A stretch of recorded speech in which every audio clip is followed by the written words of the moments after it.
हे beautiful people. तो आज के আমি করব নাইট পুল আফটার ওয়েস্টিং মাই ইভিনিং। তো এই কারণে আমি আমার টু ডু লিস্টের ডায়েরিটা বের করে নিচ্ছি অ্যান্ড পেন পেন্সিল এটসেট্রা বের করে নিলাম। অ্যান্ড এটা হচ্ছে আমার টু ডু লিস্ট, যেটা আমি লিখেছিলাম। তো সেখানে একটাই জাস্ট বাকি ছিল, বাট যেহেতু বললাম যে ইভিনিংটাকে ওয়েস্ট করে দিয়েছি, তো সেই ক্ষেত্রে রাতে যেহেতু পড়ছি, তো এই কারণে আবার একটা টু ডু লিস্ট লিখছি যেগুলো আমাকে রাতে করতে হবে। তো যে কদিন আমার মনে হয় যে একটু আনপ্রোডাক্টিভ যাচ্ছে যে দিনগুলো, সেই দিনগুলোতে আমি একটু টাইম টেবিল টাইপসের লিখি, টাইম স্লট করে লিখি। মানে ধরে নাও 9টা থেকে 10টা পর্যন্ত আমি এটা করলাম, এভাবে করি। তো ফাইনালি আমার লেখা হয়ে গেছে অ্যান্ড আমি এসিটাকেও চালিয়ে নিয়েছি because it was too warm outside.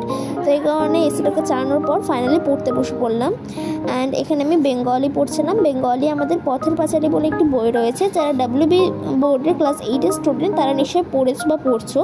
তো সেই ক্ষেত্রে রেফারেন্স বুক থেকে আমি 1 মার্ক টাইপস কোয়েশ্চেন অ্যান্ড MCQগুলো করছিলাম, মেমোরাইজ করছিলাম বিকজ ওটা করতে হতো আমাকে। অ্যান্ড এটাকে মেমোরাইজ করতে খুব একটা বেশি সময় লাগেনি বিকজ এখানে আমি কনসেন্ট্রেট হয়ে করছিলাম। অ্যান্ড এই কারণে আমার 30 মিনিট মতন লেগেছিলো, যেখানে আমার সারাদিন ধরে হচ্ছিল না এটা করা। আমি কি করি জানো, কোনো একটা টাস্ক কমপ্লিট করার পর সেটাকে তখনই দাগ দিয়ে দিই, টিক দিয়ে দিই, তাহলে আলাদা লেভেলে একটা স্যাটিসফ্যাকশান পাওয়া যায়। কেমন লেভেলে পাওয়া যায় তোমাদেরকে বলে বোঝাতে পারবো না, তোমরা করলেই বুঝতে পারবে। তো এখানে টিক দিয়ে দিলাম অ্যান্ড কয়েকটা বাকি আছে এখনও। তো দেন এখানে আমি জিওগ্রাফি পড়ছিলাম। জিওগ্রাফির সাজেশন বেশ প্রশ্নগুলো আমি এখানে পড়ে নিলাম, ভালো করে মেমোরাইজও করলাম। অ্যান্ড দেন আমি এখানে খেলাম মিল্ক। অ্যান্ড বিকজ আমার ডিনার করা হয়ে গেছিলো, তো ডিনার পর মিল্ক খেলাম। অ্যান্ড দেন আফটার আমি আবার জিওগ্রাফি পড়তে বসলাম। জিওগ্রাফি 3 মার্কসের কোয়েশ্চেনগুলো এখানে আমি মুখস্থ করছিলাম বিকজ এটাকে আমাকে মেমোরাইজ করতেও হতো।